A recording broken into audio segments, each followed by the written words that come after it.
Welcome to the Teaching Show. I'm Justin Bader, and I'm honored to welcome to the program Marcie Samayoa, aka Miss Sam on X. Marcie, welcome to the Teaching Show. Hi, thank you for having me. I'm excited to be here. Well, I'm excited to talk about some strategies that you have been sharing on X or Twitter lately around face reading, FASE reading from Teach Like a Champion, and teaching Tier 3 vocabulary. So tell us a little bit about yourself, what you do, and then we can get into it. Yeah, so I'm a high school chemistry teacher in Los Angeles, California. I have been in the classroom for 10 years. And for the past, I would say 5 years, I have been trying my best to implement cognitive science principles into my lessons. And I have seen huge academic gains. So I'm more than excited to share those practices with others. Wonderful. Well, let's start with FASE reading or face reading. Just briefly tell us what that is and how you use it in your classroom. So phase reading is a way where we encourage students to read. And the way we do that is the teacher models joy and expression when they're reading. That way that joy can be transferred to the students. And also, I think it's very important to show students how to express reading. For example, every time you see a comma, you pause. Every time you see an exclamation point, you say it in an excited tone. Or every time you see a question, you read it as a question, if you see the question mark. So it's something that you need to model to students because unfortunately they haven't had that model to them as much previously. So that's what I do. And while we do the reading as a class, I maintain attentiveness by cold calling students. That way they know that they all have an equal chance to be called upon to read out loud. Now, I know this might be controversial for some educators, they bring up anxiety and that sort of stuff. But I think if we do it in a safe learning environment, we can encourage students to try to read out loud and therefore eventually get them to become better readers because the only way they will get better is to actually do it. Um, so yeah, that's pretty much what phase reading is. I could go into more detail if you want me to. Yeah. Well, I'm glad you mentioned cold calling and anxiety because I was just reading an article from Teachers College Columbia about how when we avoid calling on students, out of a concern for anxiety, often we make that worse. And there's of course a lot of research on this and a lot of experience in the Teach Like a Champion world about, setting students up for success so that we're not, you know, making students suffer in any way by calling on them. We're being thoughtful about that. But we are getting them involved. We are calling on students to actively participate. And FACE is an acronym, right? Fluent, attentive, social, and expressive in Yes. the Teach Like a Champion lexicon. And I know Doug is an English teacher, and some of the descriptions of how to use that practice are kind of written with literature in mind or other types of text. But you're using this with pretty heavy duty science texts. Is that right? Yes, I am. So, and the reason for that is because we do want to expose students to rigor, right? That's the only way that they are going to get better. But you do it in a way where you provide them support, and that's where phase reading comes in.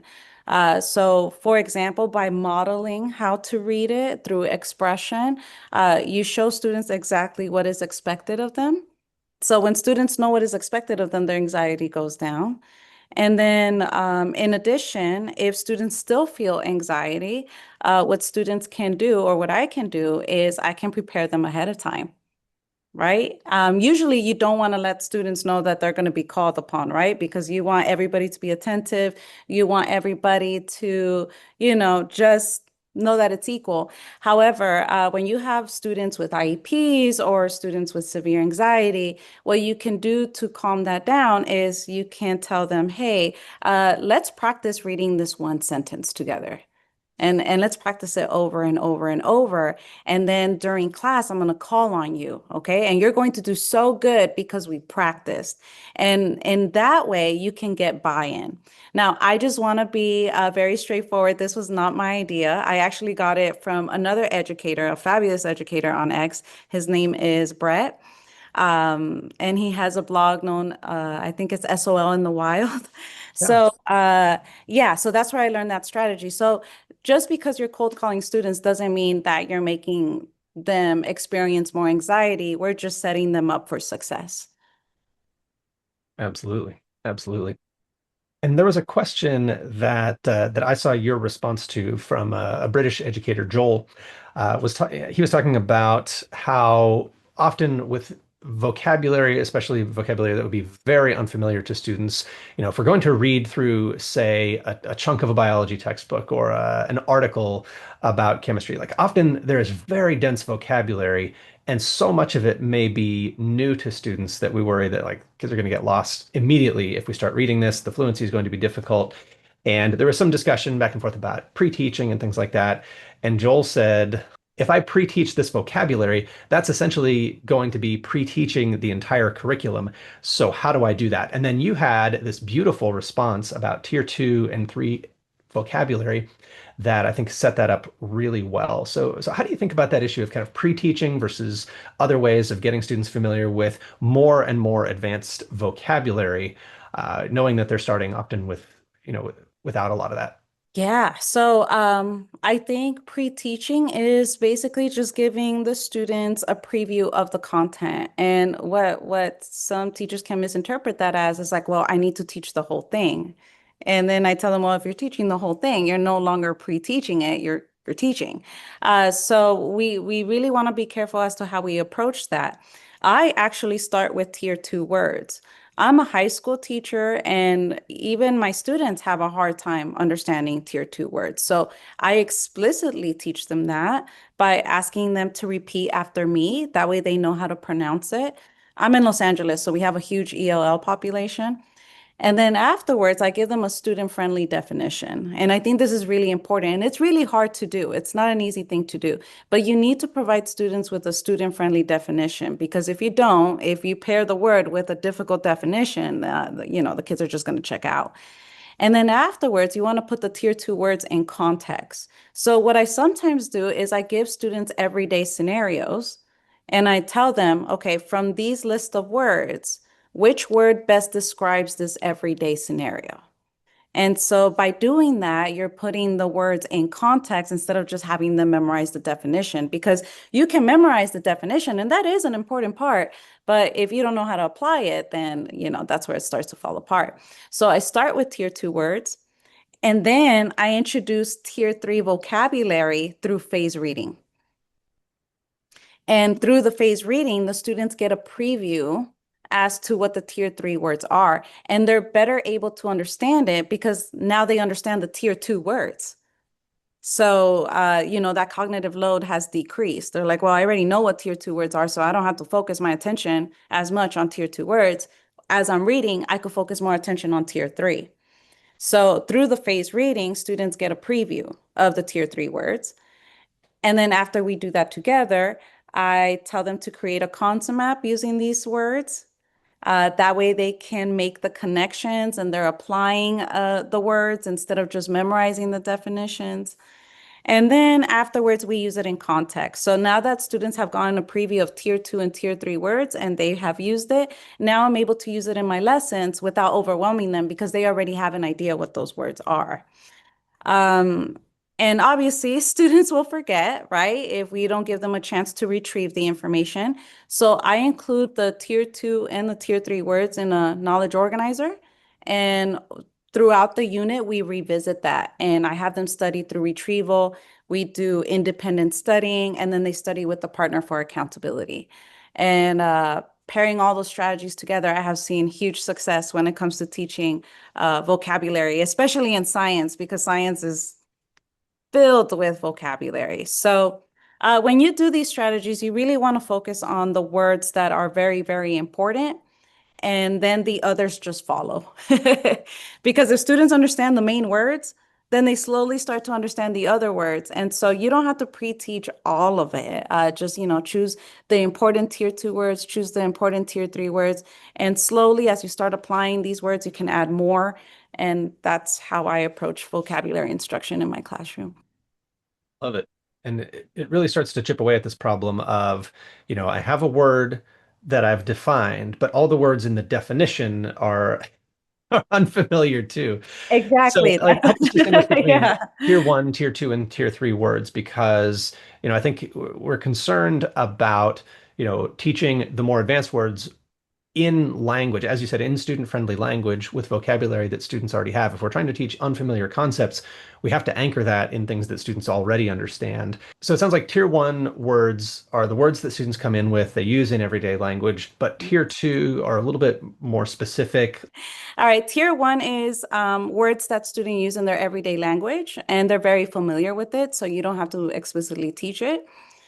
Tier two words are more specific, but it applies to all disciplines. So, for example, the words apply, analyze, explain. That is, those are more academic terms, and but they're able to be used in all sorts of school subjects.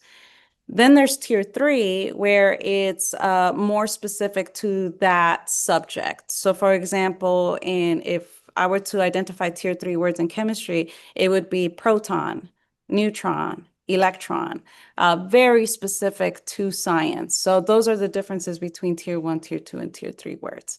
Those tier two words equip them to understand that reading better. Yes, and it gives them more confidence to read out loud too. Okay. So at this point, they don't necessarily have clarity on all the tier three words they're going to read about. Like the reading itself is their first introduction to Yes. those.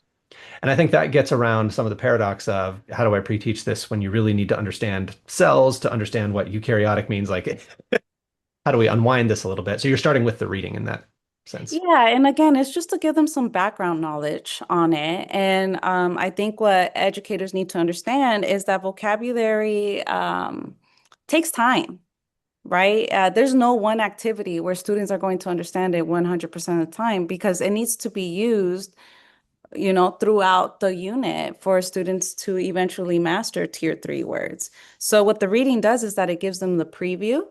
And then after the preview, I also teach it through retrieval, right? I ask them to retrieve the student-friendly definitions, but then we use them throughout the unit. And the goal is that by the end of the unit, we've used the words so much in context that students are familiar with the terms. Because if you're just focused on the definitions alone, and you don't ask students to apply those words, then it's not really going to stick.